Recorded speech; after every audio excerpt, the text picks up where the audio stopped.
Temperature change करोगे तो KW change होगा, कंसेप्ट थोड़ी चेंज हो जाएगा। How many amide ion is present in पर mm³ in a pure liquid? लो भाई, उसमें क्या, मुझसे पूछा गया कि इसके नंबर ऑफ आयन्स बताओ पर mm³ में, तो मैं कहूंगा देख भाई, ये 10 की पावर -14 है ना, तो इसके 10 की power 7 moles per litre concentration है। तो मोल्स को कन्वर्ट कर देते हैं किसमें, नंबर्स में। अगर इसके मोल्स H+ आएंगे, कैसे पता चला, क्योंकि ये दोनों बराबर होंगे ना भाई, एनाइन पूछ रहे थे इसलिए मैंने एनाइन का ले लिया। इतने मोल्स होंगे पर लीटर में। अगर मेरे पास नंबर ऑफ मोल्स है तो मैं कहूंगा इतने नंबर्स होंगे पर लीटर में, तो अपन कहेंगे इतने नंबर होंगे पर लीटर में, तो ये पर लीटर तो मल्टीप्लाई बाय 1/लीटर कर लेता हूं, पर लीटर में। अब लीटर्स को अपन mm³ में कन्वर्ट करना है, तो ये 1 लीटर में नंबर है, राइट ना, ये 1 लीटर में नंबर है, तो अपन क्या करेंगे, ये पर लीटर का नंबर है, तो अपन कहेंगे ठीक है भाई, ये पर लीटर था, तो ये हो जाएगा पर ml। क्या करूं, डिवाइड करूं या मल्टीप्लाई करूं, पर ml के लिए 1 ml में कितने नंबर्स हो जाएंगे, क्या करूं बताओ, ml में कितने हो जाएंगे, डिवाइड करें मल्टीप्लाई करें, 1 लीटर में इतने हैं, तो 1 ml में कितने होंगे, डिवाइड कर दो 1000 से, है ना। अब अपन ने डिवाइड कर दिया इसको 1000 से, अब ये हो गया मेरे पास पर ml, 1 ml में हो गया। अब मुझे 1 mm³ में बताना है, मतलब सेंटीमीटर क्यूब, सीसी नहीं, mm³ मतलब मिलीलीटर, तो ये सेंटीमीटर में आ गया अपने पास। अब इसको mm में कैसे कन्वर्ट करूं, एक बार और 10 से डिवाइड करो,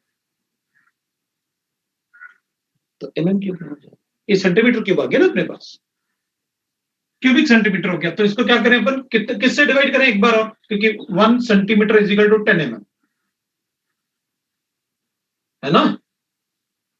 तो क्या करें अब इसको फिर एक बार और, 10 सेंटीमीटर क्यूब का मतलब हो गया, ये सेंटीमीटर क्यूब है ना, तो क्या करें फिर अपन एक बार और 10 की पावर किससे डिवाइड करें,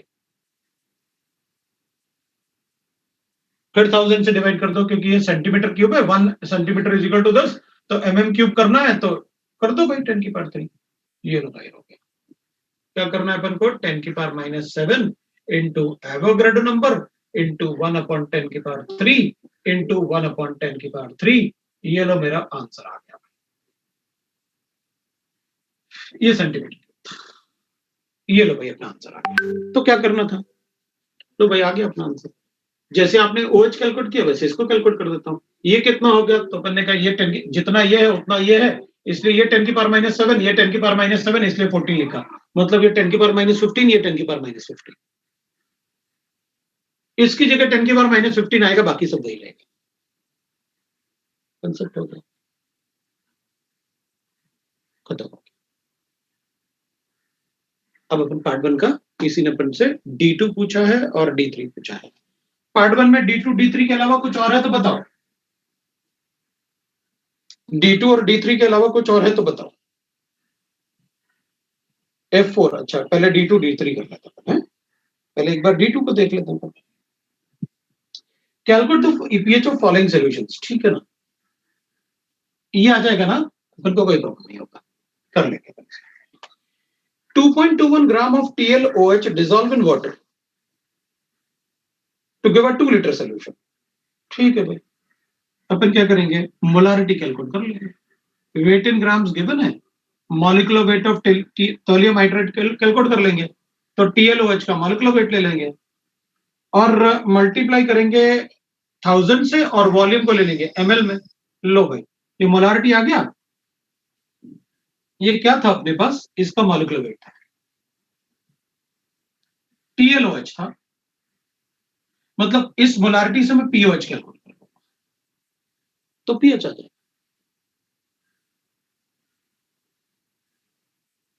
D2 के क्वेश्चन 2 में है 0.49% वेट बाय वॉल्यूम। ये तो और भी ज्यादा इजी है, मतलब 0.49 grams in 100 ml of solution. Weight by volume यही तो होता है, ये अपन ने मोल उसमें मोल कॉन्सेप्ट में पढ़ा ना काफी।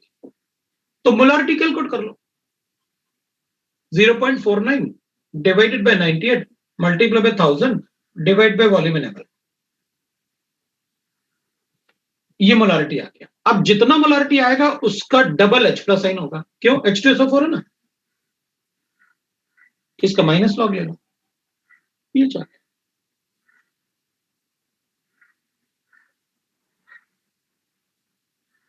ठीक है, उसका थर्ड वाला भी पूछा था।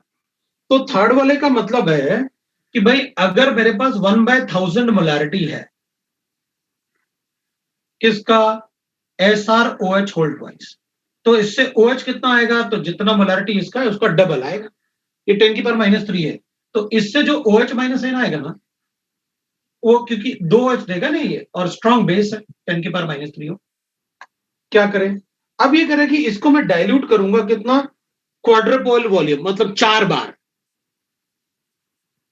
अच्छा, तो आप ये करें कि M1V1 is equal to M2V2, मतलब आप इसमें क्या चाहते हो कि M1 गिवन है कितना मेरे पास, 2 × 10⁻³ वॉल्यूम V है, और इसको M2 कैलकुलेट कर लेता हूं और V को 4V कर देता हूं, V कैंसिल हो गया, तो मैं इसको डिवाइड करके ये बता दूंगा कि कितना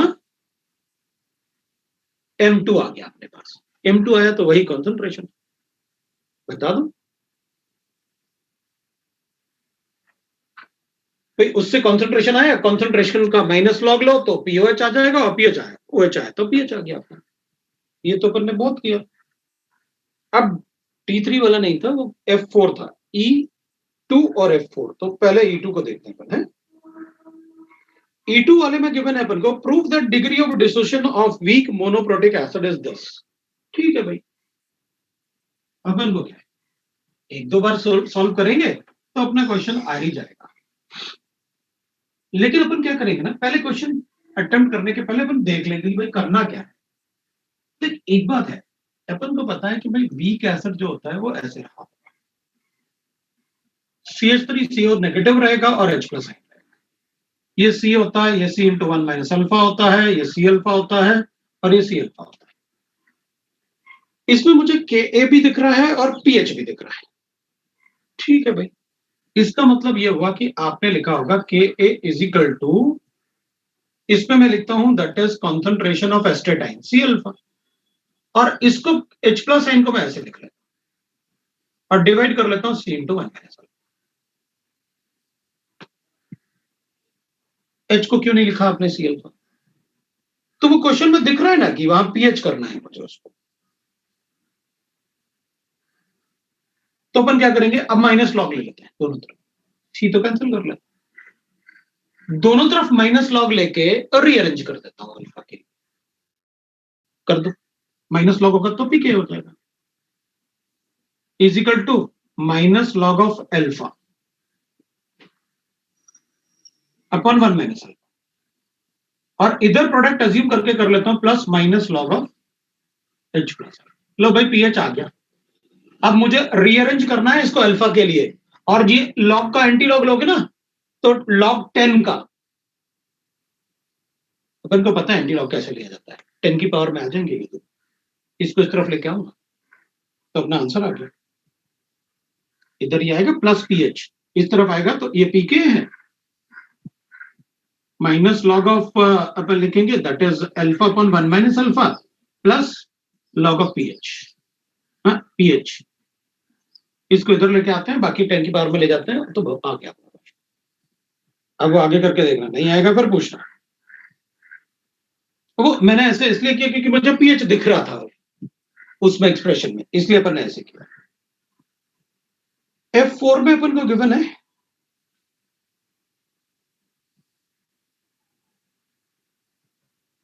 F4 में the percentage of hydrolysis of this, मेरे पास ये गिवन है CH3CONH4, the percentage of hydrolysis of this, मतलब मुझे अल्फा चाहिए इसका, और the percentage of hydrolysis and the pH of, और इसका पीएच भी कैलकुलेट करना है, और इसके लिए मुझे के ए गिवन है और इसके लिए के बी गिवन है। इसका कॉन्सेंट्रेशन मुझे गिवन है, दैट इज 0.02। के ए मुझे गिवन है, दैट इज 1.6 इंटू 10 की पावर -5, और के बी मुझे गिवन है, दैट इज 1.6 इंटू 10 की पावर -5 है, दोनों इक्वल है। 1.6 इंटू 10 की पावर -5 तो हो गया, ये -5। पीएच तो 7 हो गया, पीएच तो 7 हो गया। कैसे भाई? H plus sign is equal to होता है, दोनों इक्वल है। अगर दोनों इक्वल है तो इसका भी हाइड्रोलिसिस होगा, इसका भी हाइड्रोलिसिस होगा। के ए और के बी बराबर है, तो ये होता है के ए इंटू अंडर रूट ऑफ के एच, और ये होता है के ए इंटू अंडर रूट ऑफ के एच, का मतलब है के डब्ल्यू अपन के इंटू के बी।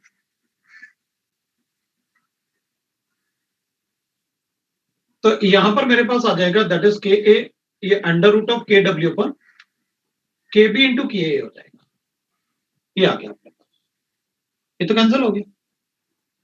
तो अंडर रूट ऑफ के का मतलब हो गया 1/2, मतलब ऑफ 14, माइनस लॉग लूंगा ना तो पीएच लिख रहा हूं, लो भाई 7, रूट लूंगा तो 10 की पावर -7 ना, दोनों तरफ लॉग ले लेते हैं, आंसर हो गया। E4 भी पूछ रहा है अपन से, the pH increases by greater value on dilution from the initial value to 2, तो whose pH will increase by greater value on dilution? ये वाला समझ में आ गया ना सबको, है ना? वैल्यूज ये दोनों तो इक्वल थे, मैंने हटा दिया, अब अपने पास H प्लस साइन आया था 10 की पावर -7, बाकी pH इज इक्वल टू 7 लिखा आपने, वो अपन को पता है। अब अपन से पूछ रहे हैं कि मेरे पास pH is equal to 2 given है, एक बार गिवन है अपन को HCl के लिए, एक बार गिवन है CH3COH। तो इसमें ये कह रहा है कि ऑन डाइल्यूशन, अगर इन दोनों सोल्यूशन का अलग अलग डाइल्यूशन किया जाए, इसका भी pH 2 है, इसका भी pH 2 है, तो किस केस में pH increases by greater value? तो किस में pH increases by greater value? देखो भाई, ये तो ऐसे, and Cl minus, H plus sign concentration is 10 की पावर -2। चलो अपन एग्जांपल के लिए ले लेते हैं कि मैंने वॉल्यूम को डबल किया, तो HCl के केस में M1 तो 10 की पावर -2 है, वॉल्यूम V ले लेते हैं, M2 कितना होगा अगर वॉल्यूम को डबल कर दिया तो? इसका आधा हो जाएगा, 10 की पावर -2/2 हो जाएगा। दोनों का pH इनिशियली 2 था। अब अपन इसकी बात करते हैं, ये तो इक्विलिब्रियम में,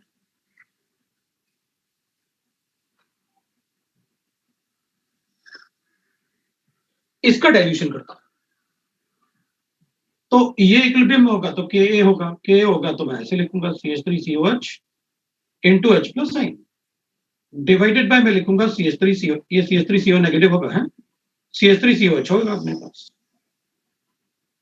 और वॉल्यूम 1/, वो क्यों? अरे मैंने मोस्ट समझ लो ना इसको, 1/V होगा, 1/V होगा, 1/V होगा, जैसे अपन V से डिवाइड करते थे KC में, तो वॉल्यूम की बात चल रही है इसलिए मैंने डिवाइड कर लिया,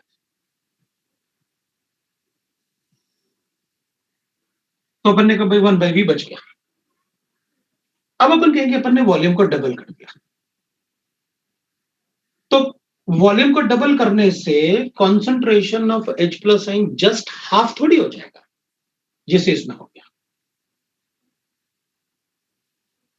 कॉन्सेंट्रेशन तो जस्ट हाफ हो गया वॉल्यूम को डबल करने से। यहां कॉन्सेंट्रेशन जस्ट हाफ क्यों नहीं होगा? क्योंकि डाइल्यूशन करने से इसका डिग्री ऑफ डिसोसिएशन बढ़ेगा।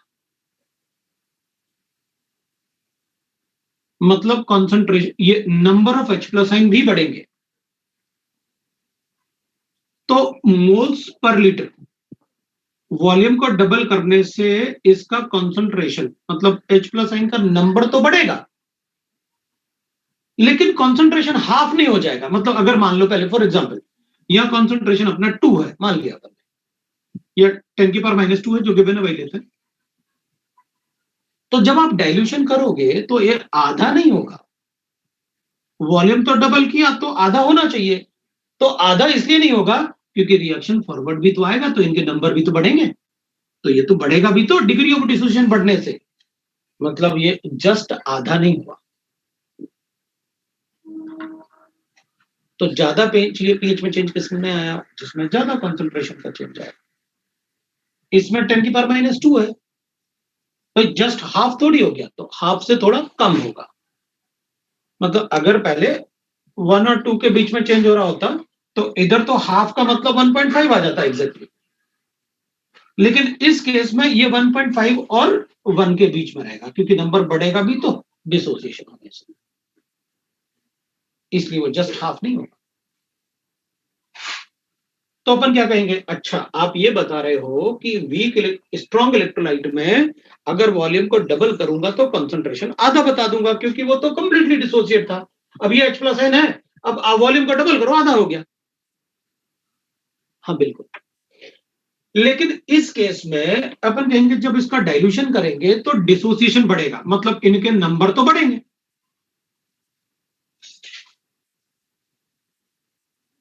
तो कंसंट्रेशन जस्ट हाफ नहीं होगा, जस्ट हाफ तो तब होता ना जब नंबर ना बढ़े, बस वॉल्यूम को डबल कर दिया अपन ने तो हाफ हो जाएगा। लेकिन हाफ होने के बाद अपन को पता है कि जैसे ही आपने वॉल्यूम डबल किया इसका कंसंट्रेशन आधा हो गया था, लेकिन फिर बाद में ये डिसोसिएट होकर उसके नंबर को बढ़ा भी दिया उसने, तो नंबर तो बढ़ गया ना। और नंबर अगर बढ़ेगा, H प्लस आयन का कंसंट्रेशन बढ़ेगा तो पीएच कम होगा,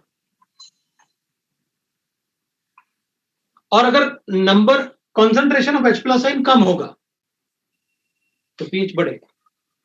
तो अपन क्या कहेंगे, अपन कहेंगे भाई इनवर्सली प्रोपोर्शनल होता है, मैं इसको ध्यान में रख के बोल रहा हूं कि अगर H प्लस आयन ना माइनस लॉग होता है ना, तो अपन ऐसे लिखा था ये H प्लस आयन, अगर number of H plus ion कम होंगे तो पीएच बढ़ेगा, और H प्लस आयन कम होने का मतलब है एसिडिक स्ट्रेंथ कम होगा। H प्लस आयन कम होगा तो ऑब्वियस सी बात है।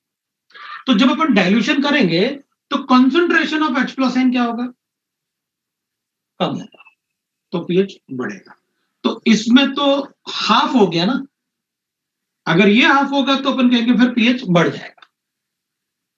अपन डबल बोल सकते हैं, नहीं डबल नहीं बोल सकते, वो इसलिए इसमें लॉग भी तो है, 1 अपॉन लॉग है ना, लेकिन ये जरूर है कि इसमें अपन ये देख लेते हैं कि रिलेटिवली किसका कंसंट्रेशन ज्यादा चेंज आया, तो इसमें तो आधा हो गया था।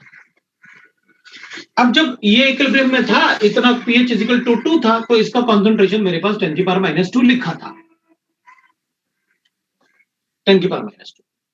अपन ने क्या किया,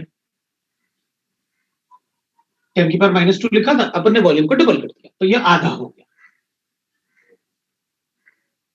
आधा आ गया, मतलब 1 और 2 ऐसे लिखा था ना अपन ने, तो आधा हो गया। लेकिन प्रॉब्लम ये ना, ये डिसोसिएट भी हुआ होगा क्योंकि डाइल्यूशन हो गया ना, पहले सैचुरेशन पॉइंट था इतना आ रहा था, ये पानी डाल दिया तो ये अनसैचुरेटेड हो जाएगा, तो डिसोसिएट हो गया, आगे आएगा रिएक्शन, तो आधे के कंसंट्रेशन में कुछ और H प्लस आयन ऐड हो जाएगा। तो जो कंसंट्रेशन आधा होना चाहिए था वो आधा नहीं हुआ, आधे से थोड़ा ज्यादा रहेगा कंसंट्रेशन, नंबर नहीं, नंबर और कंसंट्रेशन में डिफरेंस है। नंबर का मतलब है अपन ये कह रहे थे कि भाई पानी डाल दो रिएक्शन फॉरवर्ड जाएगा, तो इसके नंबर बढ़ेंगे, है ना, इसके नंबर बढ़ेंगे, लेकिन कंसंट्रेशन कम होगा। क्यों, क्योंकि H प्लस आयन का नंबर तो बढ़ेगा डिसोसिएशन से, लेकिन वॉल्यूम डबल होगा तो डबल थोड़ी बढ़ जाएगा H प्लस आयन, डिसोसिएट होगा, नहीं ऐसा नहीं होता, वीक इलेक्ट्रोलाइट में धीरे धीरे डिसोसिएट होता है। तो अपन कहेंगे इस केस में जब अपन पानी को जब डाइल्यूशन डबल करेंगे, वॉल्यूम को डबल करेंगे तो ये हाफ हो जाएगा, लेकिन डिसोसिएशन से थोड़ा और H प्लस आयन बढ़ जाएगा, और अगर H प्लस आयन बढ़ेगा, कंसंट्रेशन बढ़ेगा तो पीएच कम होगा। इसमें कॉन्सेंट्रेशन डाइल्यूशन से वॉल्यूम डबल करने से कम ज्यादा होगा एज कम्पेयर टू इसके कंपैरिजन। मेन मानसिक नव्हते तुम्ही काय मजा केलं मी तो वेदांती क्या पढ़ रहे हो ये? मग नाही आम्ही असल्यावरच मजा येते। ये वेदांती है, उसको भूल गई ना, वो क्लास में है, वो उसको याद भी नहीं क्या चल रहा है। ठीक है, चलो देखते हैं। तो अपन ना ऐसे बता सकते हैं कि भाई जब भी किसी वीक इलेक्ट्रोलाइट का डाइल्यूशन होगा तो उसके डिसोसिएशन से नंबर ऑफ आयंस तो बढ़ेंगे लेकिन कॉन्सेंट्रेशन हाफ नहीं होंगे, हाफ से थोड़े कम, वो कॉन्सेंट्रेशन जस्ट हाफ नहीं होंगे बिकॉज इसका नंबर भी बढ़ेगा अगर वॉल्यूम बढ़ रहा है, तो इसका थोड़ा नंबर भी बढ़ जाएगा तो कॉन्सेंट्रेशन थोड़ा उतना कम नहीं होगा जितना स्ट्रॉन्ग इलेक्ट्रोलाइट। तो HCl में बता देंगे, तो उसमें तो जस्ट हाफ हो जाएगा। अब इस टाइप का क्वेश्चन अपन क्लास में भी करेंगे, किसी दिन एडवांस वाला क्लास करेंगे तो उसमें कर लेंगे, क्योंकि ये क्वेश्चन इस टाइप के कर भी सकते हैं क्लास में। तो बड़े अच्छे अच्छे कंसेप्ट होते हैं कि भाई चलो मेरी मर्जी, मैंने एक क्वेश्चन बनाया और बोल दिया आपको बाद में कि बताओ मेरी मर्जी, इसका पीएच डबल करना है तो बताओ कितना डायल्यूशन करें, कैलकुलेट कर सकते हैं कितना वॉल्यूम ऐड करना चाहिए पीएच डबल हो जाए, कैलकुलेशन करके बता सकते। बट इसमें अपन को जितना पूछा था अपन ने बता दिया उसको। ये काफी अच्छा, मतलब इसकी जरूरत मुझे और भी जगह पड़ेगी केमिस्ट्री में, इसलिए मैंने इतना टाइम लगाया क्योंकि उसकी जरूरत पड़ेगी मुझे और कहीं और। ये अपना था पार्ट 1 वाला पार्ट, एक्सरसाइज 1 का पार्ट 1 वाला पार्ट। पार्ट 2 अपन अब सब लोग सॉल्व करेंगे। जितना मैंने आपको बताया, मतलब उस बात में ना, अगर होमवर्क दिया है तो please it is a request कि अपन उस होमवर्क को चाहे थोड़ा कम सोएंगे लेकिन कंप्लीट कर देना चाहिए अगर वाकई रिजल्ट चाहिए अपन को। वैसे ज्यादा रिजल्ट इंस्टीट्यूट का आने से कोई फर्क पड़ता नहीं, लेकिन फिर भी मतलब वो एक अच्छा लगता है ना, रिजल्ट आता है ज्यादा, तो क्योंकि बच्चे ज्यादा खुश रहे तो ज्यादा रिजल्ट आता है, मतलब ज्यादा बच्चे आते हैं, बोलते हैं ना बहुत बढ़िया बहुत बढ़िया, मैं ही गड़बड़ हो गया था जिसकी वजह से नहीं हुआ। वो बच्चे ऐसे ही बोलते कि नहीं नहीं बहुत पढ़ाया उनने तो बिल्कुल सब हो गया और हमको पता भी नहीं चला क्या पढ़ाया, लेकिन बस, लेकिन रिजल्ट ज्यादा आता है तो बहुत मजा आता है ना। तो चलो अपन शुरू करते हैं। जैसे अपन अपना अभी पनवेल सेंटर पे हम लोग देखते हैं ना, अपना रिजल्ट लगा हुआ है, मतलब किसी को बताओ कि यार हमारे 47 में से 27 स्टूडेंट आईटी गए, तो उनको लगता है यार मजाक कर रहे होंगे। जब उनको फोटो भेजते हैं कि ये है रोल नंबर और फोटो, तब उनको लगता है यार ये ऐसे कैसे पॉसिबल है, एक ही सेंटर पे 47 मेंस में थे आपके और उसमें से भी 27 आईटी में, ऐसे कैसे पॉसिबल है। तो उन लोगों को विश्वास नहीं होता, जब उनको पूरा रिजल्ट भेजो तब पता चलता है, पेरेंट्स को भी नहीं पता होता। तो ये भी होता है, चलो ठीक है, लेकिन हम लोग को बड़ा मजा आता है यहाँ यार रिजल्ट आया, तो हमें ऐसा रिजल्ट फिर चाहिए। चलो अपन देखते हैं। मैं ना बात कर रहा था, अब जैसे मैं बोल रहा था तुमको कि अपन एडवांस वाले क्लास में एक्सक्लूसिवली एडवांस वाला क्लास रख सकते हैं, अभी उतना लेवल अपन से कोई पूछेगा भी, लेकिन ये बात तुम मुझे याद दिलाओगे कि सर आपने हमें एडवांस वाला क्लास नहीं पढ़ाया, मीन्स इक्विलिब्रियम का, केमिकल इक्विलिब्रियम का, तो मैं आपको पढ़ा दूंगा। और उसमें क्या नहीं पढ़ाया, तो आपने मुझे इसमें कुछ भी नहीं पढ़ाया,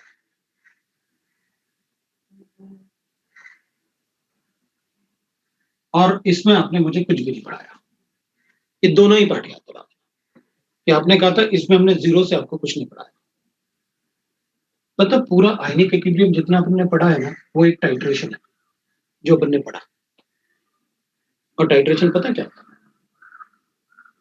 एक बीकर में कोई एसिड ले लो या बेस ले लो और इसमें धीरे धीरे बेस ऐड करके इसका न्यूट्रलाइजेशन करो, धीरे धीरे इसमें बेस ऐड करके न्यूट्रलाइजेशन करो, बस यही होता है टाइट्रेशन। और अब तक अपन ने जितना आयनिक पढ़ा ना, वो ये टाइट्रेशन था।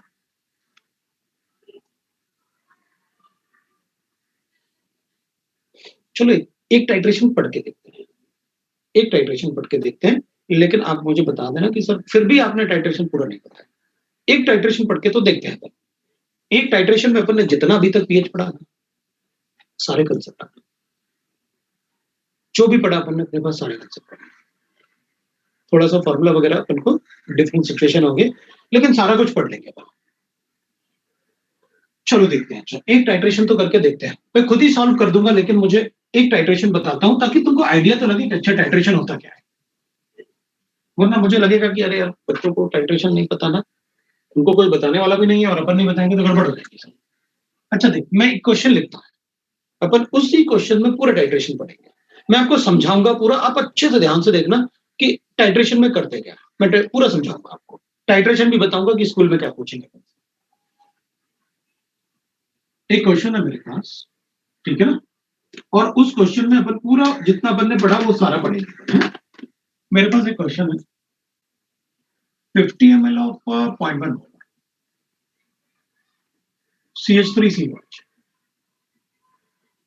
दिख रहा है, is neutralized by 0.1 molar NaOH। इससे न्यूट्रलाइज करते हैं। The volume of NaOH,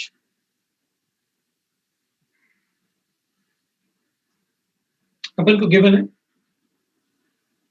Ka of CH3COH is equal to, वो तो अपन को पहले से ही पता है, छोड़ो ना सर, Pk दे दो अब तो सीधा, या दोनों ही लिख लेते हैं ना, अपन को पता होता है K ही गिवन होता है, मैं वही लिख लेता हूँ।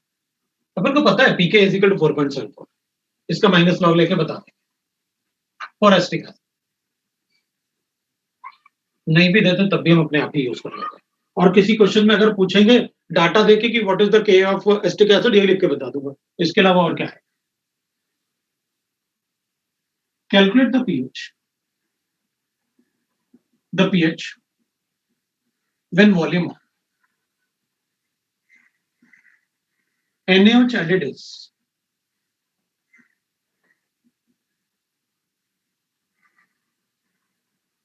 0 ml, 10 ml, 25 ml, 40 ml, 50 ml and 60 ml।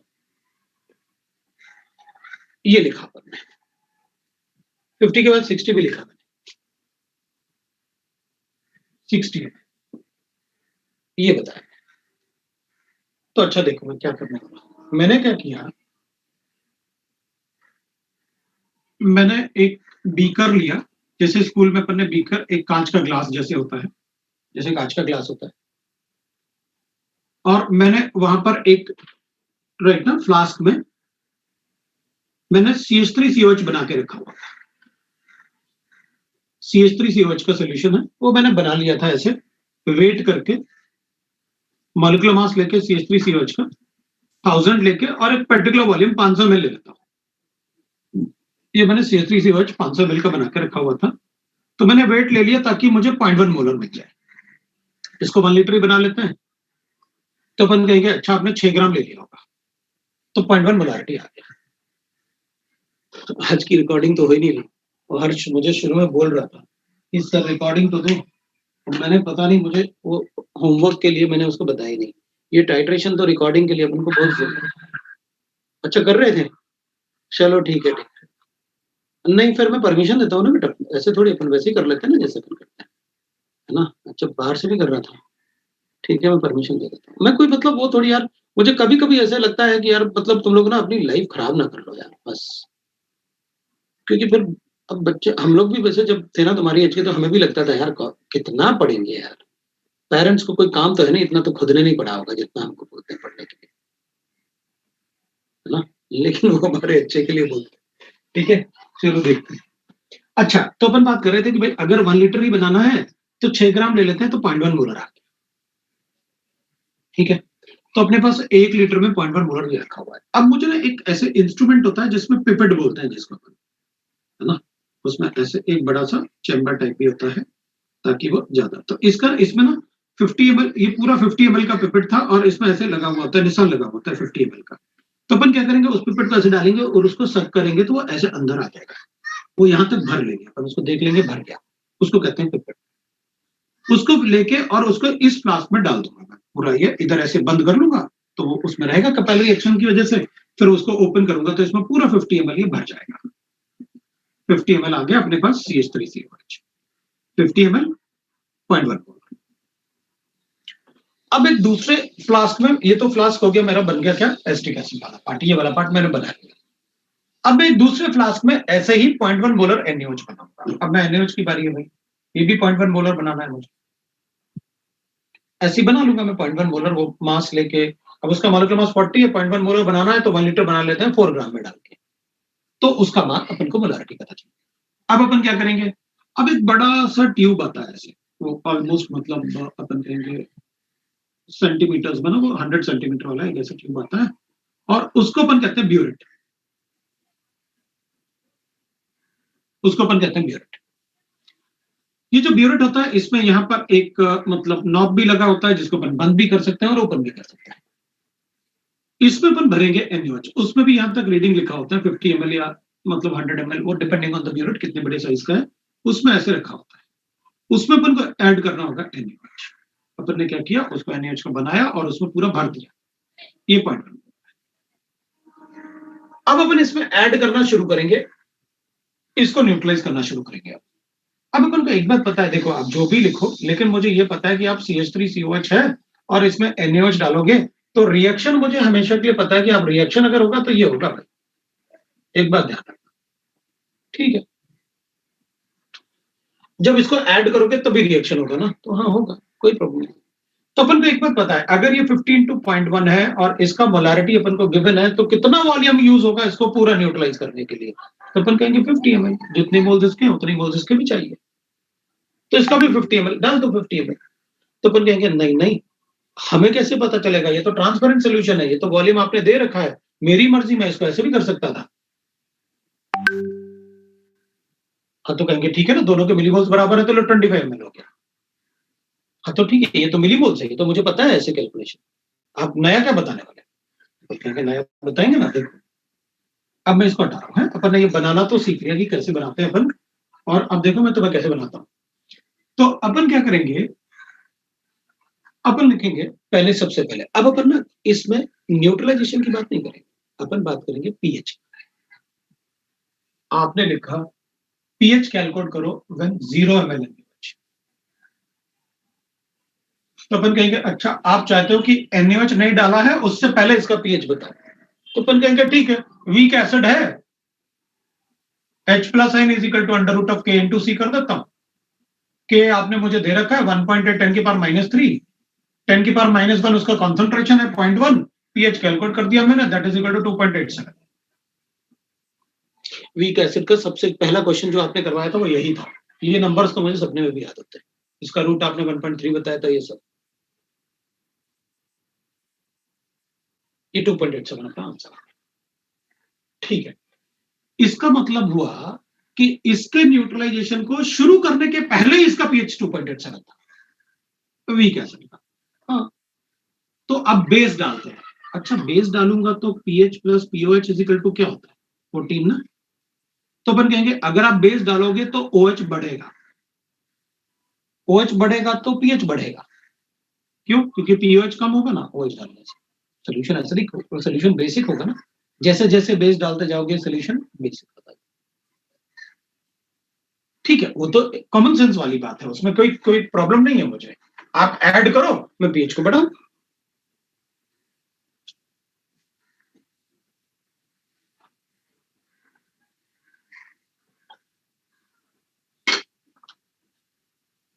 ठीक है, मैं पीएच को बढ़ाऊंगा, तो अपन क्या करेंगे, अब चलो भाई बी की बात करते हैं। बी में आपने कहा 10 ml डाल दो, 10 ml ऑफ NaOH डाल देते हैं, ठीक है भाई 10 ml ऑफ NaOH डाल देते हैं, उसमें क्या है, आप चाहते हो यहां से जो रीडिंग 10 ml तक है तब तक मैं इसको धीरे से ओपन करूं ताकि वो 10 पे आके और बंद कर दूंगा 10 पे, तो 10 ml डाल दूंगा, ठीक है। 10 ml डालोगे तो आपने CH3COH था, इसमें NaOH डाल दिया और बन गया होगा CH3CONA प्लस H2, तो ये कितना है 15:1, ये कितना है 10:1, इतना ऐड किया ना, ये क्या 0, ये कितना बन गया 10:1, ये 0, ये कितना बच गया 40 इंटू पॉइंट,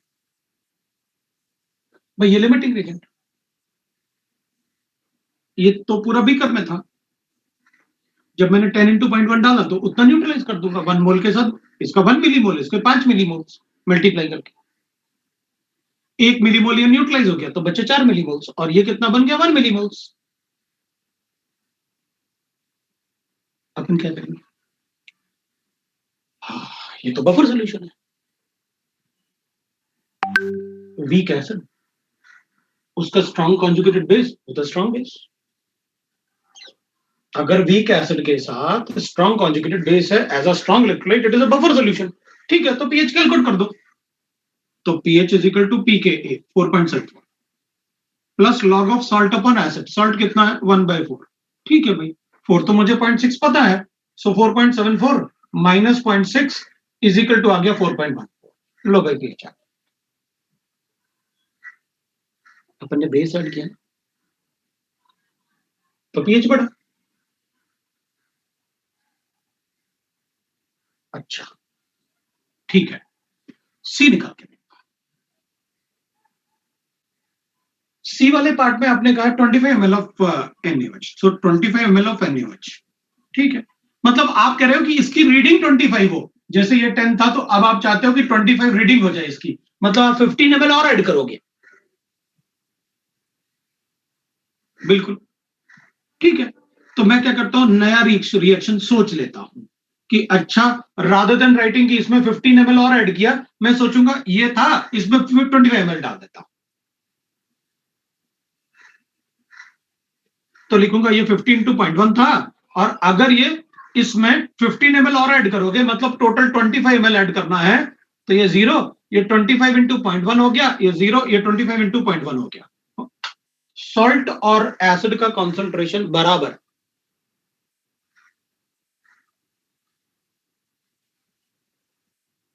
फिर तो pH is equal to pK, क्योंकि अभी भी ये बफर होगा। पीएच इज इक्वल टू पीके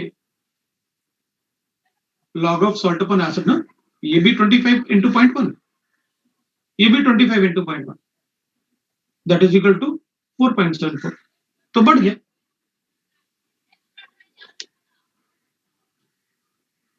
ठीक है, अच्छा 40 ml की बात करते हैं।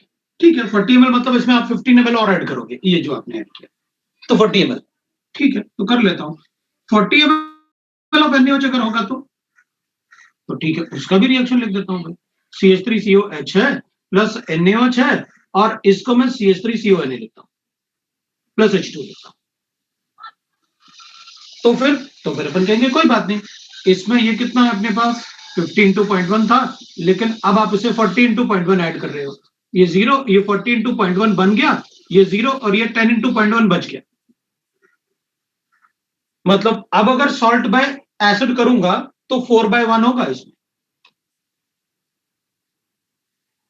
तो pH is equal to pK plus log of 4/1, तो 4.74 प्लस लॉग ऑफ 4/1 मतलब 0.6, मतलब 5.34,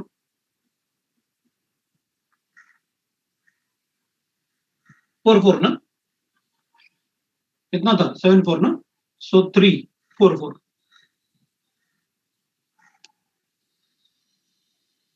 ठीक है, अब क्या करें, तो अब आप 50 ml के लिए भी थे आप 50 ml ऐड करो, तो मैं कहूंगा अच्छा ठीक है, तो CH3COH है, और इसको CH3, अब ये 50 ml ऑफ NaOH है, ऑफ NaOH की बात कर रहे हैं, तो अपन कहेंगे भाई इसमें ना अपन लिखेंगे CH3COH प्लस NaOH, और इसमें अपन लिखेंगे CH3CONa प्लस H2O, तो ये 15:0.1, ये 15:0.1, ये 0, तो अपन कहेंगे भाई ये 0, ये 15:0.1, और ये भी 0। अब तो अगर बफर का फॉर्मूला लगाऊंगा तो ये सॉल्ट अपॉन 0 लिखना पड़ेगा, और सॉल्ट अपॉन 0 मतलब इन्फिनिटी, किसी को 0 से डिवाइड करूंगा तो इन्फिनिटी, फिर तो मेरा पीएच भी इन्फिनिटी, क्योंकि 4.74 प्लस इन्फिनिटी आ जाएगा, तो मेरा पीएच भी इन्फिनिटी, इसका मतलब है ये तो नहीं होगा, तो फिर तो अपन कहेंगे पहले तो ये बताओ इसमें वीक एसिड कहाँ है जो आप बफर की बात कर रहे हैं। तो फिर क्या है इसमें? सॉल्ट। तो हाइड्रोलाइज करो भाई। अगर किसी सॉल्यूशन में सिर्फ सॉल्ट है तो कैसे कैलकुलेट करेंगे उसका पीएच? उसके हाइड्रोलिसिस से। तो इसका हाइड्रोलिसिस हो सकता है क्या? हाँ हो सकता है ना। ये तो स्पेक्टेट्राइन है, इसका होगा। तो इसका कॉन्सेंट्रेशन सॉल्ट का टोटल वॉल्यूम से डिवाइड कर दिया तो कॉन्सेंट्रेशन आ गया।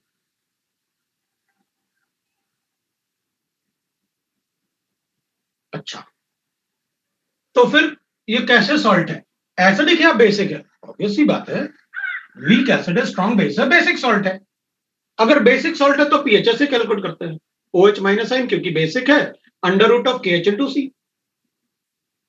KH को क्या लिखूं? कि कुछ KW अपॉन के भी कुछ ऐसे होता है। ऐसे कुछ क्या होता है? इन दोनों में से वीक कौन है? के। एसिड तो उसका के होगा ना, तो under root of KW upon K लिख लेता हूं इंटू सी। सी मुझे गिवन है। तो KW कितना है आपका? तो अपन लिखेंगे 10 की पावर माइनस 14। ये कितना है? तो अपन चाहे तो उसको लॉग के फॉर्म में भी पीओएच लिख सकते हैं। मतलब अपन को पता है ना कैसे लिखते हैं, क्योंकि ये तो अपन को पता है 4.74 है और ये अपन को 14 पता है, और कॉन्सेंट्रेशन अपन देख लेते हैं भाई 0.1 बाय, सो 1/20 है 0.05। तो ठीक है, वो अपन कैलकुलेट कर लेंगे। इसको पीओएच में बना लेते हैं। POH will be equal to,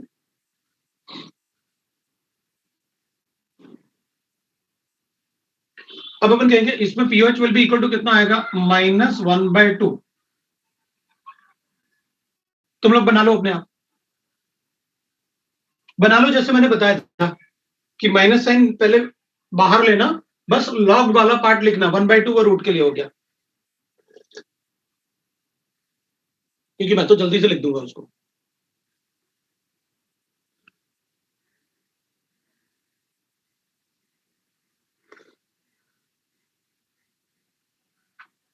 ये ध्यान रखना है, बेसिक सॉल्ट तो OH minus sign is equal to under root of KH into C. Acidic salt मतलब H plus sign is equal to under root of KH into C. वो बताए थे मैंने आपको लास्ट टाइम। हो गया?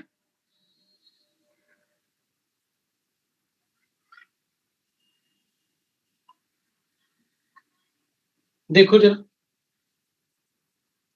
कुछ अलग आया क्या? या यही आया?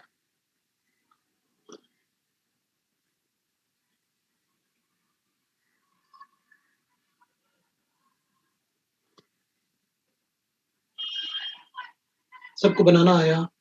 भाई ये बनाना आना चाहिए है, क्योंकि अपन से क्वेश्चन में डायरेक्टली पूछ लेंगे किसी किसी क्वेश्चन में कि बताओ कौन सा फॉर्मूला सही है।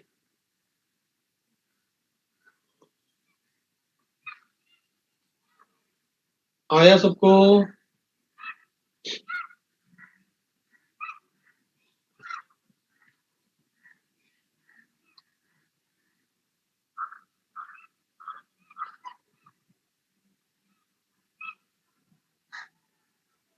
आ गया ना? चलो, एक आ गया यस सर, दूसरा भी आ गया यस सर, एक आ गया नो सर। यस सर वाले ज्यादा।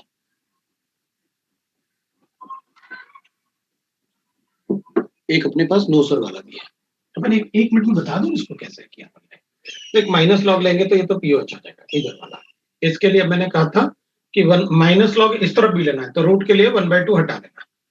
माइनस लॉग लेना है तो पहले सिर्फ लॉग लेना, माइनस साइन को बाहर रखना, तो लॉग ऑफ KW हो जाएगा।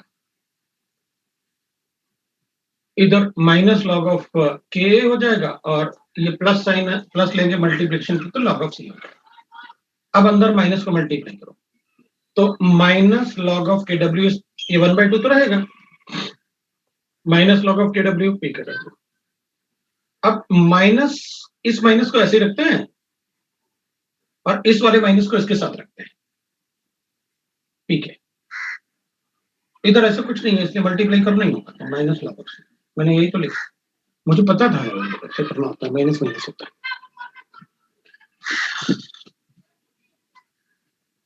ठीक है। ये होता है, राइट। अब अपन आगे देखते हैं। तो अपन पीओएच है तो अपन कहेंगे भाई देखो, pOH will be equal to pOH will be equal to 1/2 14 ये माइनस के 4.74 और माइनस मैं क्या चाहता हूँ लॉग ऑफ माइनस मतलब ये पूरा ऐसे माइनस रहने देते हैं अपन और लॉग ऑफ सी कितना है अपना 1/20 मतलब लॉग ऑफ 5 into 10 की power minus 2 minus 2 minus log of 5 ऐसे आएगा ना। तो एक बार ऐसे कर लिया मैंने लॉग ऑफ 5 प्लस इधर लिख लो ये इसके लिए और अपन ने लिखा लॉग ऑफ माइनस। तो लॉग ऑफ 5 कितना होता है 0.7 प्लस और लॉग ऑफ -2 तो -2 ही हो जाएगा। लो भाई कितना आया अपने पास 1.3 तो इधर -1.3 क्योंकि माइनस से नहीं लिया आपने -1.3 लिख देते -1.3 आ गया बस ये लो भाई आ गया अपने पास। अब क्या करें 14 से इतना माइनस करूंगा तो 9.24 प्लस 1.3 सो 4 5 और 10 डिवाइड बाय 2 करना है तो 5.27 5.27 तो pH is equal to 14 minus 5.27। अच्छा वैसे ही कर सकते थे अपन कोई प्रॉब्लम नहीं 8.25 वैसे ना इधर 27 है ना तो 10 ये 3 आ गया 27 लिखा ना मैंने हाँ तो ये 9 आ गया और एक इधर तो 13 माइनस 5 कितना होगा 8.93 लो भाई 8.93 आ गया ये आया अपने पास। किसी को डाउट है तो बोलो ये आ गया pH। मतलब एक टाइट्रेशन में अपन को सब कुछ मिल रहा है। अब अपन क्या करेंगे अभी तो E के बाद F भी है F में क्या करें ऑब्वियस ही बात है उसका तो टाइट्रेशन अगर अपन ऐसे करेंगे CH3COH plus NaOH it gives you CH3CONA plus H2O ये कितना है अपने पास ये कितना है अपने पास ये कितना होगा 50 into 0.1 ये कितना होगा 10 into 0.1 और ये कितना होगा 0 now this is the limiting element. अब क्या करें ये भी है और ये भी है तो बफर सॉल्यूशन मान लें नहीं बफर सॉल्यूशन तो तब होता है जब वीक एसिड या वीक बेस होता है सॉल्यूशन में तब अपन कहते हैं कि भाई वीक एसिड होता तो बफर हो सकता है और या वीक बेस हो तो बफर हो सकता है। यहाँ तो स्ट्रांग है और ये जो सॉल्ट बना ना अपने पास सॉल्ट इसमें जो कॉन्जुगेटेड बेस है वो वीक एसिड का है मतलब ये होना चाहिए था सॉल्यूशन ये बफर तो बिल्कुल नहीं ये एक स्ट्रांग बेस है इसके कंपैरिजन में ये वीक सॉल्ट है। ये तो इक्विलिब्रियम में होगा ना आगे भी जा सकता है पीछे भी जा सकता है। तो जब स्ट्रांग के प्रेजेंस में मेरे पास कोई वीक सॉल्ट जैसे दिखे तो स्ट्रांग और वीक के कंपैरिजन में किसको अपन क्या करते हैं फिर स्ट्रांग वाले से पीएच कैलकुलेट कर लेते हैं। तो ये इसके मिलीमोल्स हैं तो इसका कंसंट्रेशन बताओ तो अपन कहेंगे मिलीमोल्स क्या m into v होता है तो कंसंट्रेशन m into v कर लेते हैं मिलीमोल्स इसके 10 into 0.1 है और टोटल वॉल्यूम अपन डिवाइड कर देते हैं तो इसका कंसंट्रेशन आ जाएगा तो इसका कंसंट्रेशन कितना होगा तो अपन कहेंगे कंसंट्रेशन बता देते हैं भाई डिवाइड बाय 110 कर देते हैं अपने 50 ml में 60 ml डाल दिया यूनिट से आपने तो 110 हो जाएगा तो इसका मतलब है इसका कंसंट्रेशन आ गया मेरे पास 110 therefore I will write that कि OH में क्योंकि ये तो NaOH है स्ट्रांग इलेक्ट्रोलाइट है इसके प्रेजेंस में ये डिसोसिएट हो नहीं पाएगा तो इसलिए अपन इसका ही कंसंट्रेशन ले लेते हैं and that is equal to concentration of NaOH and that will be equal to 1/110।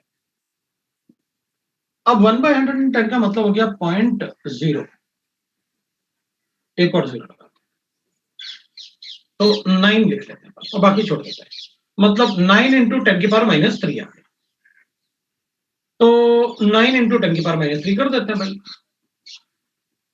ऐसे आ गया अपने पास तो अपन कहेंगे ठीक है pOH is equal to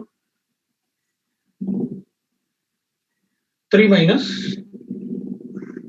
log 9 कर देते हैं log 9 is almost 0.95, 2.05 लिखता हूँ तो pH कितना आ जाएगा 11.95।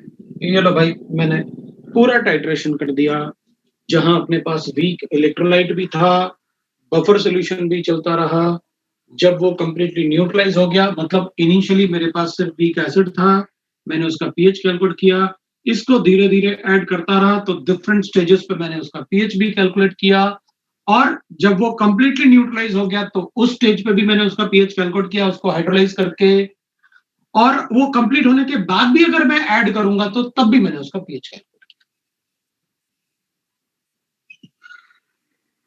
ये टाइट्रेशन ओपन कर लेते हैं। अब ना जरा मैं ऐसे लिख लेता हूं कि ये एफ अपने लिए, तो 0 ml में कितना था पीएच 2.87, 10 ml में 4.14, 25 ml में इट इज 4.7, और 40 ml में इट इज 5.4। बाकी ये लिखा हुआ है, बाकी लिखने की कोई जरूरत नहीं क्योंकि मैं ये वाला पार्ट हटा रहा हूँ।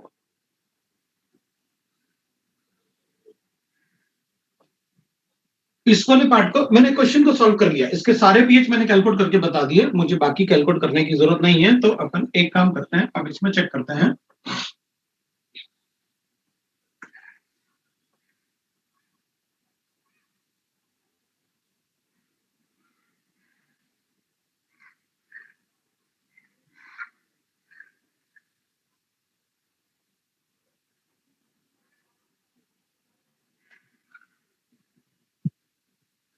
ये बात करते हैं,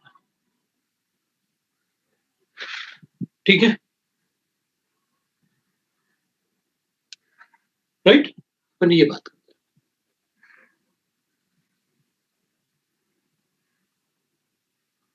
ठीक है।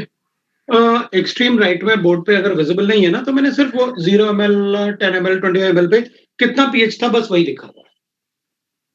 जो मैंने यहाँ पर वो लिखा था ना, पीएच लिखे थे जो, वो 0 ml 10 ml वगैरह पे वो पीएच लिखे हुए हैं, कोई प्रॉब्लम नहीं है बिल्कुल।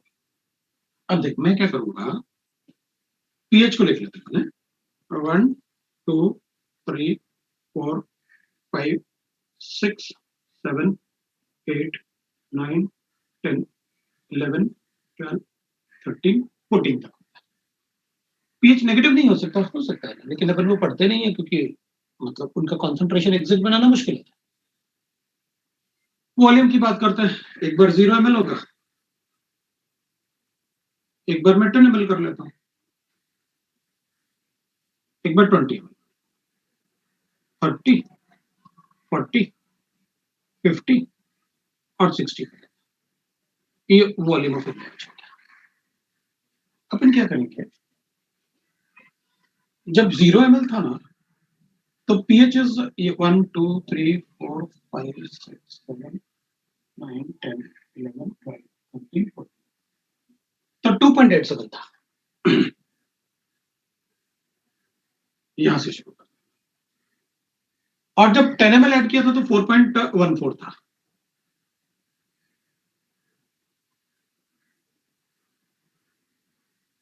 ठीक है, और जब 25 ml था तो 4.74 था।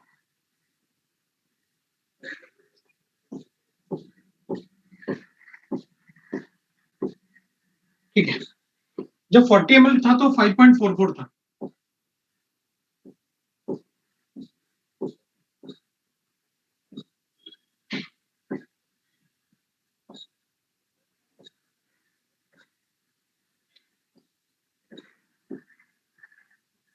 ठीक है, और जब आपने 50 ml किया तो 8.93 था।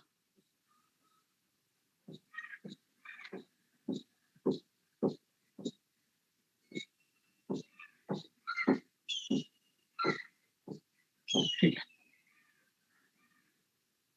और जब अपन ने 60 ml ऐड किया तो 11.95, मतलब 12 भी मान लेते हैं ऐसे। अब इसको ज्वाइन करते हैं,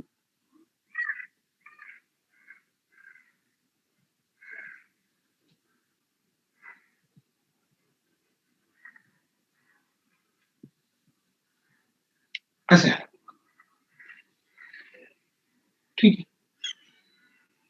अब अपन को एक बात पता था कि आपने एसिडिक एसिड को NaOH से कंप्लीटली न्यूट्रलाइज कब कर लिया था? This is neutralisation. इसको अपन कहते हैं न्यूट्रलाइजेशन पॉइंट। ठीक है, अब अपन कहेंगे देखो भाई, यहां पर अपन ने पीएच कैलकुलेट किया, यहां से लेके यहां तक pH is almost constant.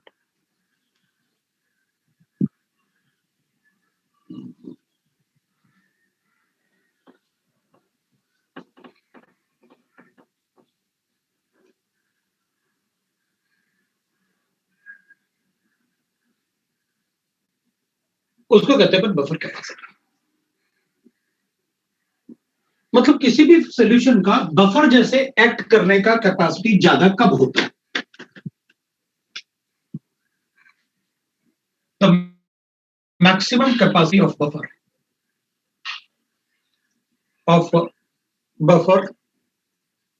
as a buffer solution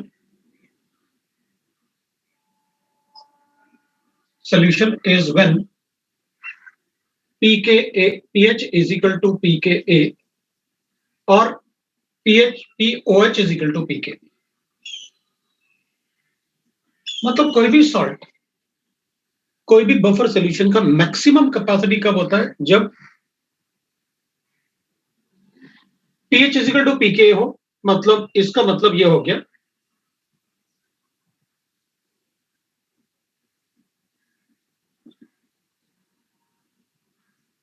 और POH is equal to pK भी हो जाए। मतलब log 1 आ जाए तो बस उसे 0 कर लेंगे, तब मैक्सिमम बफर कैपेसिटी। तो देयरफॉर अपन क्या लिखते हैं ना, बफर रेंज।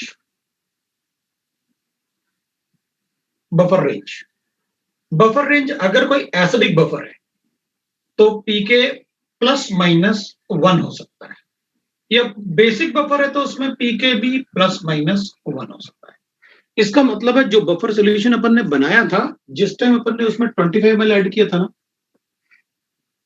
तो इसकी मैक्सिमम बफर कैपेसिटी इस पॉइंट पे थी, मतलब इस पीएच 4.7। मतलब ये जो अपन ने सॉल्यूशन अभी लिखा था ये वाला, ये इसकी मैक्सिमम बफर कैपेसिटी कब होती? जब इसका पीएच 4.74 होता। और ये बफर, अच्छा बफर किस रेंज में एक्ट करता? तो 3.74 से लेके 5.74 तक। आप देख लो, यहां पर जो आपका पीएच है ना, यहां से लेके यहां तक वो 3.74 से लेके 5.74 के बीच में। मतलब अगर आप मुझे कोई डाटा मत दो, ऐसा एक ग्राफ बना के दे दो, तो मैं एक रेंज चूज कर लूंगा कि यार इसके बीच में एक पॉइंट लगाता हूं, और जहां पर ये मैक्सिमम ऐसा स्ट्रेट लाइन जैसे आ जाए। क्योंकि स्ट्रेट लाइन जैसे आने का मतलब है इतने बड़े रेंज में ये एक बफर जैसे एक्ट कर रहा था, पीएच में इतना सारा बेस ऐड कर रहा था, स्ट्रॉन्ग बेस, लेकिन पीएच में चेंज नेग्लिजिबल आ रहा था। मतलब ये बफर जैसे एक्ट कर रहा है इसलिए। तो ऐसा नहीं होगा कि मुझे इनिशियली एसिड था, 2 ड्रॉप बेस डाल दिया, हो गया बफर। नहीं, इनिशियली तो काफी अच्छा चेंज आ रहा था, बाद में जाके वो बिल्कुल स्लो हो गया। मतलब 5-6 ml ऐड करने के बाद ही वो कांस्टेंट होना शुरू हुआ। 5 to 6 ml के बाद वो एकदम से कांस्टेंट होना शुरू हो जाएगा। तो इस रेंज में वो क्या कर रहा था? बफर जैसे एक्ट कर रहा था। तो अगर कि कोई अपन को कोई डाटा नहीं भी देगा तो भी अपन क्या देंगे? मेरे पास ऐसे ग्राफ बना हुआ है, अब देखना उसके बेसिस पे मैं क्या बोलने वाला हूं। और मुझसे पूछा, बताओ ये ना एक वीक एसिड और स्ट्रॉन्ग बेस का न्यूट्रलाइजेशन का ग्राफ है।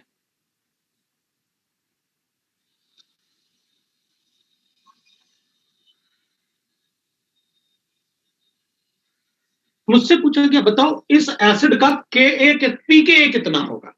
तो मैं कहूंगा पता, जहां से ये स्ट्रेट लाइन होना शुरू हुआ और जहां तक स्ट्रेट लाइन होना हुआ, ऑलमोस्ट स्ट्रेट लाइन होना शुरू हुआ और जहां तक स्ट्रेट लाइन जैसे था, उन दोनों के बीच में एक पॉइंट लगाओ और उस पॉइंट पर देख लो कि कितना पीएच आ रहा है। तो अपन बता देंगे, क्योंकि इस पॉइंट पे कॉन्सेंट्रेशन ऑफ सॉल्ट और कॉन्सेंट्रेशन ऑफ एसिड बराबर होंगे। जब कॉन्सेंट्रेशन ऑफ सॉल्ट और एसिड बराबर होंगे तो वहां पीएच इजिकल टू क्या रहा होगा, पीके। मैं बता दूं, इसमें सी पॉइंट आ रहा था इस वाले में जब अपन ने 25 ml ऐड किया था।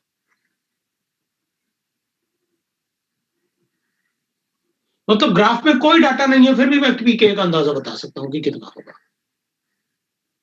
कितना रहा होगा उसका पीके। कैलकुलेशन है तब तक अपन को कोई प्रॉब्लम नहीं। तो अपन क्या लिखते हैं कि भाई किसी का भी बफर रेंज क्या होगा अपन बता सकते हैं, उसके लिए आपको पीके देना पड़ेगा। तो अपन कहेंगे ठीक है, अच्छा अगर मुझे बफर कैपेसिटी डिफाइन करना है तो बफर कैपेसिटी, तो अपन लिखेंगे वॉल्यूम ऑफ एसिड और बेस, मतलब ये एसिड और base added to 1 liter of buffer solution, buffer solution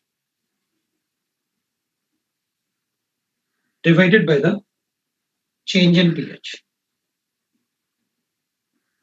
open buffer capacity बोल देंगे उसकी, किसी भी बफर का बफर कैपेसिटी कैसे। अच्छा अपना लेक्चर कितना टाइम हो गया? अच्छा 5:11, थोड़ी देर में बंद करता हूँ मैं, मुझे वक्त करना तो जाना था, लेकिन आज मैंने तुमसे बात कर ली ना, कभी कभी बात करने का मूड होता है कि यार तुम लोग सब गड़बड़ ना कर दो बस, है ना। देखिए पेंडेमिक में ठीक है, मतलब चल रहा है ऑनलाइन, लेकिन सबको प्रॉब्लम है, लेकिन अपन रखेंगे, मतलब पढ़ेंगे। तो अपन बात कर रहे थे कि भाई बफर कैपेसिटी अगर अपन से पूछेंगे कैसे बताएंगे, बता ठीक है। इसमें बफर कैपेसिटी जब ये स्ट्रेट लाइन जैसे, मतलब इसमें ऑलमोस्ट देखो तुम स्ट्रेट लाइन है, इसका मतलब इतने बड़े रेंज में ये बफर सोल्यूशन जैसे एक्ट कर रहा था।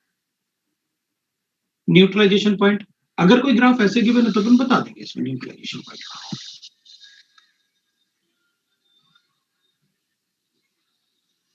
So buffer capacity will be equal to volume of acid or base added to the 1 liter buffer solution divided by the change in pH. Volume of acid or base added to the 1 liter solution divided by the change in pH. अब अपन कहेंगे देखो मैंने जो calculation की है ना वो ऐसे किया, इधर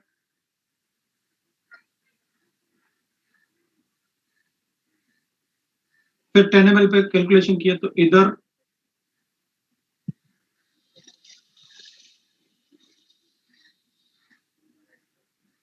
इधर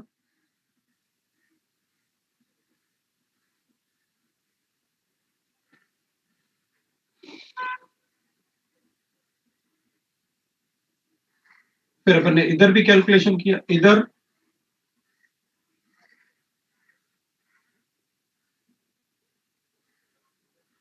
इधर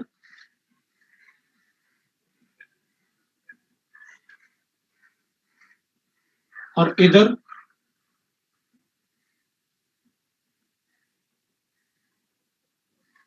ये कैलकुलेशन की है मैंने।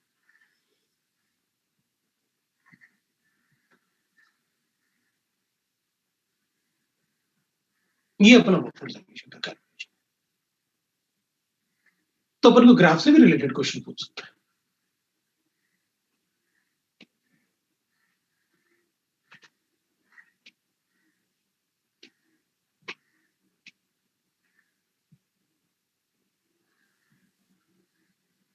ठीक है, तो ये बफर का एक मतलब टाइट्रेशन था। वैसे अब जितना भी अपन ने पढ़ा हुआ है, चाहे ट्राइप्रोडिक एसिड हो चाहे ट्राइप्रोडिक एसिड हो, बेसिक सॉल्ट हो, हाइड्रोलिसिस हो, सब अपन ग्राफ से पढ़ सकते, सारी चीजें अपन ग्राफ से कैलकुलेशन, और अपन को फॉर्मूले पता है तो अपन कैलकुलेशन भी कर सकते। मेंस में मुझे नहीं लगता इस ग्राफ के अलावा और कुछ, मतलब इस कंसेप्ट, इस ग्राफिकल कंसेप्ट के अलावा बहुत कुछ पूछेंगे, अब क्वेश्चन सॉल्व कर सकते एडवांस के लिए, लेकिन चाहिए।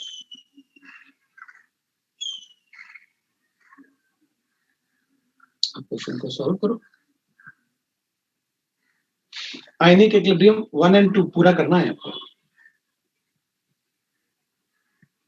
केमिकल इक्विलिब्रियम का एक्सरसाइज 2 करके रखना है अपन को, और गैसियस स्टेट का एक्सरसाइज 2।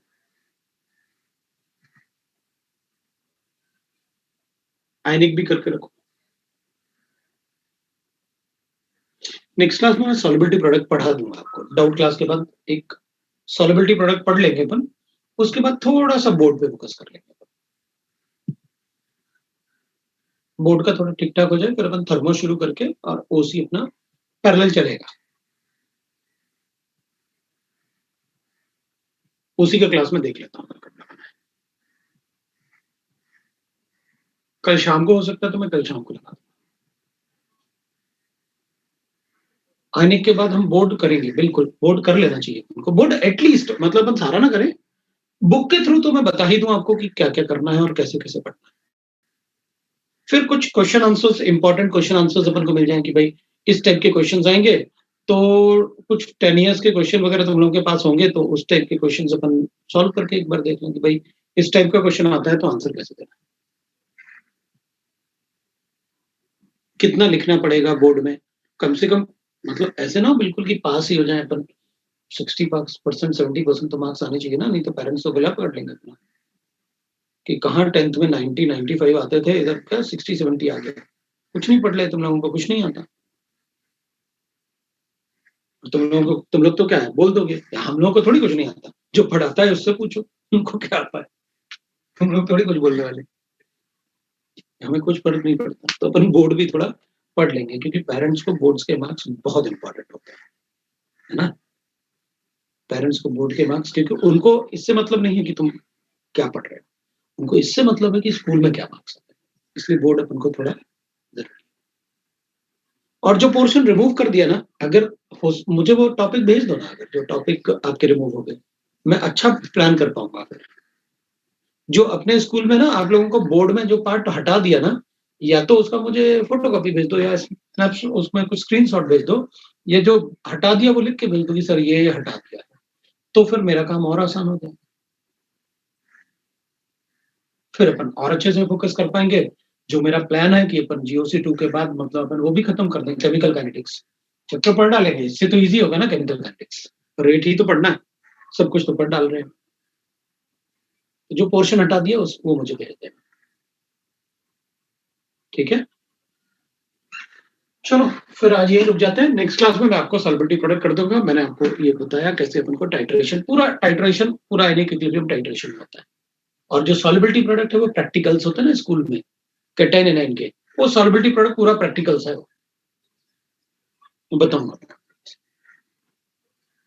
ठीक है, चलो भाई फिर आज इतना ही पड़ता है, और होमवर्क जरूर करना है अपन को, ठीक है। चलो बाय।